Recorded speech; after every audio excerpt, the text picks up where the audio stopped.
Thank you everyone for coming tonight. This is Tom's first seminar. We're going to be aiming to do one a month. We're also going to add other things where we're going to have PTs coming and doing seminars with regards to different exercises.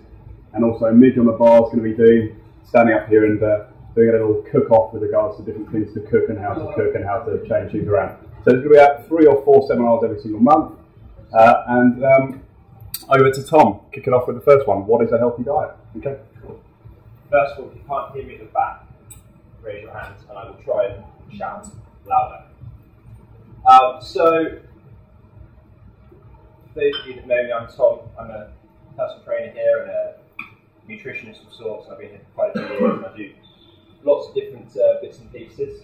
And today, we're going to talk about the question, what is a healthy diet? Because lots of people ask me that question and they want to know the answer, and that's what we're trying to find out today.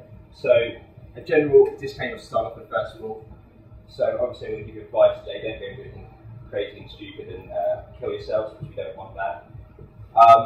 And also, I wouldn't consider myself a nutritionist in kind of the classical sense of the term, because I don't really want to talk to you today about how cabbage is really good and spinach is slightly better than cabbage and organic spinach is slightly better than normal spinach, because that's not particularly useful and it's quite boring and it doesn't really have too many practical implications. So we're going to try and talk to you about more sort of basic things, but actually things that actually have a more profound difference. And also realise that you are not me and I'm not you, and I like certain things and you like things that I don't like, and so I'm not going to say you have to eat spinach. The spinach is very good for you, because if you don't like spinach, you're not going to eat it, so it's not particularly useful. So I realise that everyone's an individual, and that's actually really important, because a lot of other people that talk about diets and things like that are a little bit more short-sighted, and they don't take into account the individual. And also realise that most people know what they should be doing, but we're going to try and work out why they don't do it. Because everyone knows that spinach is healthier than a Mars bar. Why do people eat too many Mars bars? And that's kind of the thing we're going to look at today. So we've got to start with a few facts. So the Department of Health released some really quite alarming facts and figures in 2010. So first of all, nearly 2/3 of all adults in the UK are overweight or obese. So you're actually more likely to be fat than you are to be thin these days, which is slightly alarming. Perhaps even more alarming, nearly 1/3 of all children between 2 and 15 are overweight or obese, which is not particularly good. And so in total, about 25%, 26% of all adults and 60% of all children are obese. So obviously this is a huge issue. And the final statement in this study is that these figures are set to rise. So for 10, 20 years, there's been a lot of public health initiatives to try and fight obesity, but actually the figures are going up and up and up. So something's definitely not working. That's not very good. That's from the Department of Health. And that's all well and good, knowing all those facts that we're all overweight and obese, but it's got to actually kind of mean something. So if a man is overweight, he's more likely to get diabetes, cancer, high blood pressure, stroke, heart disease, which is not particularly good. If you're a woman, if you're overweight, you're 13 times more likely to get type 2 diabetes, 4 times more likely to have high blood pressure. Heart disease is the biggest killer of people in the UK, and obesity is strongly linked to that. It increases all the things that basically give you heart disease, and you're more likely to have a heart attack as well. So it's quite a pertinent thing. A lot of people, are overweight and they think they kind of want to do something about it, but actually it is a killer. So if you want to do something about it, actually do something about it, because we've got to sort this out. So what we're going to do today is go over a few diets. So look at what people are eating, and then ask the question, or answer the question, what is a healthy diet? Hopefully from doing that, we're going to see how we can help you. So I assume you've come today to try and learn something and hopefully make your diet more healthy. And then actually try and talk about nutrition as little as possible, because really, most people know the ins and outs of nutrition. Like I said, spinach is more healthy than Mars bars. We need to try and find a way to make you eat more spinach, perhaps less Mars bars. And then we'll do some questions and answers, and I'll be around all evening as well to talk to anyone individually if they want to talk to me. So the diets I'm going to present are some real life examples from people that I consider to have quite good diets, from some people I consider to have quite bad diets. Some common diets that are in the media that I see, and some I've just kind of made up. And we're just going to go over them. And we're going to do it, so I'm going to take you through my thought process so you can see how I would analyse a diet, and how everyone should kind of analyse a diet. And then hopefully by the time we've gone through those, we can kind of start to come to some conclusions. So it's going to be about 8 diets which we're going to go through. I use the term diet in speech marks because that term is synonymous with all sorts of weird things, but the diet is just the food you eat every day. So, I don't know how well you can see that. It's okay. So, this person is what I call an amateur vegetarian, an amateur veggie. So, for breakfast she had some whole wheat toast with jam. For lunch she had a nice mixed salad which she brought into work with her. At some point in the day she had a snap of an apple. For dinner she had whole wheat pasta, going with a whole wheat sort of thing. Tomato sauce, peas, and she had also lots of herbal tea with no sugar in, which is very good. So she's doing quite well. She has lots of whole grains in her diet. She's eating lots of square meals. So she's got 3 square meals. She's got snacks as well. Loads of vegetables. Excellent. And she brings packed lunches. So that's very good. But you could argue she's vegetarian. She has a complete lack of protein in her diet. So one of the things we find with vegetarians is they just eat non-vegetarian meals and take the meat out. That's not really being a vegetarian, that's just being boring and just not eating anything. So she's not actually eating any protein substitutes. She could have some cheese, she could have some beans in there, she could have some corn. There's all sorts of things she could do, but she's not actually doing. And because of that, she could be eating too much carbohydrate. But really what I want to know is, what's her goal? If she's a long-distance runner, that might be quite good. She's eating a lot of carbohydrate, great, she's going to fuel all her training. If she is a woman 2 months after pregnancy and she's trying to lose some baby weight, well, you're not actually doing anything at all there which is actually going to encourage losing that baby weight. So, come on to this in a second. So number 2, very common one I see, the busy professional. So this chap religiously goes to the gym first thing in the morning, have nothing for breakfast, he's too busy trying to get onto the train. For lunch, he'd always go out to Sainsbury's, which is across the road from his office, and he'd try and grab something with brown bread, is what he would say, which is great. He'd have a cereal bar sometime between lunch and dinner, which his wife would give him. And for dinner, he was usually out with clients, customers, so it would be something out, and it would usually be accompanied with a glass of red wine, not even for it, I'll just say. Or if he did get back, he'd be quite late, and his wife would have left him a microwave meal for him to heat up.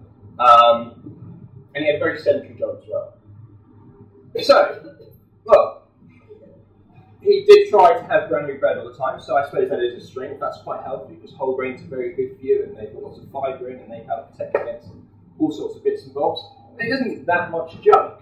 There's no Mars bars and Twixes and fizzy drinks and stuff like that. But he does have a ready-made sandwich and lots of white pasta and stuff like that.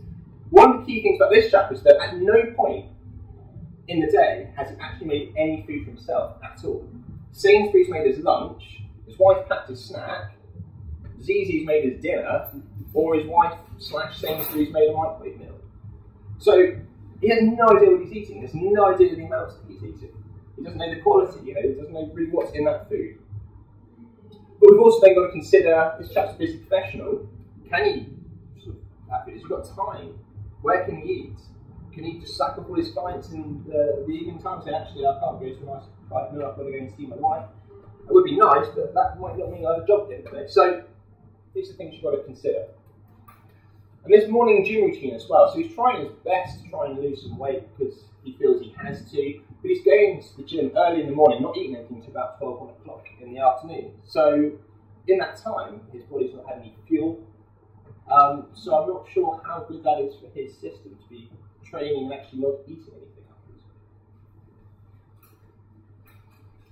The endurance nuts. Luckily, we see lots of these in the Marlow Club, so we have lots of very good endurance athletes. So this chap had porridge with honey and skimmed milk for breakfast, a couple of slices of toast. Lunch was a chicken salad, which is trying to be healthy by having a salad, an avocado and pine nuts, and that was after a training session because he would always run for a couple of hours in the morning. A snack, banana, an apple throughout the day, and chicken, brown rice, peas, lots of sports drinks and water.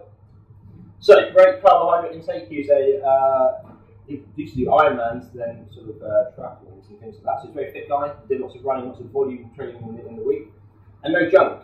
Not much rubbish on that at all. So he gets a pat on the back for that. But he eats chicken twice a day. Chicken's really boring, especially if you eat it twice a day. And eventually, he's going to get bored of chicken. And if he gets bored of chicken, what's going to be left? Probably nothing good. He also was complaining about muscle soreness. And he was having an issue with muscle soreness. And he was struggling to sort of sustain his training sessions because he was always having sore muscles. So he wasn't really eating what we found was enough protein. So his snacks, he was having an apple and a banana because he's heard that's what endurance athletes should be eating. But it could be that actually there was a lack of protein in those snacks which was having an impact on his recovery. And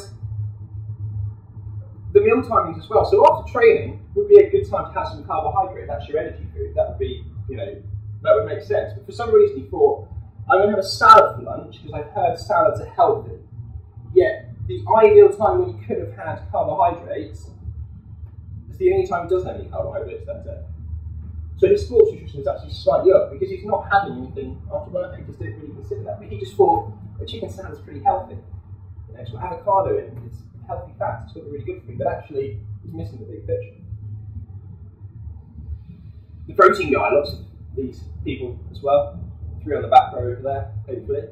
So these guys are, this guy was trying to build some muscle. So breakfast, porridge with milk, regularly to start the day. Got some calories in that. Lunch was 2 rounds of chicken sandwiches, which I think his mum made him. Snack, apple and banana again, because apples and bananas are very healthy and fruit's good to snack on. Dinner, chicken with brown rice and peas, and lots of protein supplements and things like that. So, good protein intake, but he kind of, because again, this chap, first thing in the morning, breakfast, porridge with milk, where's the protein? That's probably like the best time of the day to get some protein in your system, because you've been asleep for 12 hours, so why are you having porridge? Why don't you have something with your porridge? Don't know. You're having chicken, again, twice a day. Everyone just loves chicken, but it's really boring if you just eat chicken all the time. And he admitted that he's getting quite bored of chicken. And I said, put some seasoning on it, why don't you put some spice on it? Why don't you have turkey? Why don't you have beef, pork, or something else? He wasn't, but what if he was a vegetarian? That would really screw things up a little bit. So we'd have to take that into consideration. What does he do for a living, If you want to be a big, well-built guy, you've got to eat all the time. If you work a job where you can't do that, then that's a slight limitation. Another one of my favourites, someone who comes and says, I'm trying really hard to eat healthy. So instead of having Cocoa Pops, I'm having cornflakes with skimmed milk, not semi-skimmed, but skimmed milk. I've made that change. And a cereal bar. For lunch, cheese and coleslaw sandwich, but I'm having 50-50 bread, not white bread. I'm going to have 2 bananas, because I've heard bananas are very good for me. And for dinner, I saw this on Julia Smith. She made a mixed bean salad. I've heard they're really good for you. But I'm starving, so I have a slice of bread afterwards. And I drink tea throughout the day, but I've cut down from 2 to 1 sugar. Excellent. So good. There's not too much junk in there. There's a cereal bar and, whatnot. But this person's coming trying to lose fat. They want to get their body fat percentage down. There's absolutely nothing in that diet that will help you burn fat. 50-50 bread and bananas doesn't help you burn fat. So there might be a lack of protein. We'll come on to that in a second.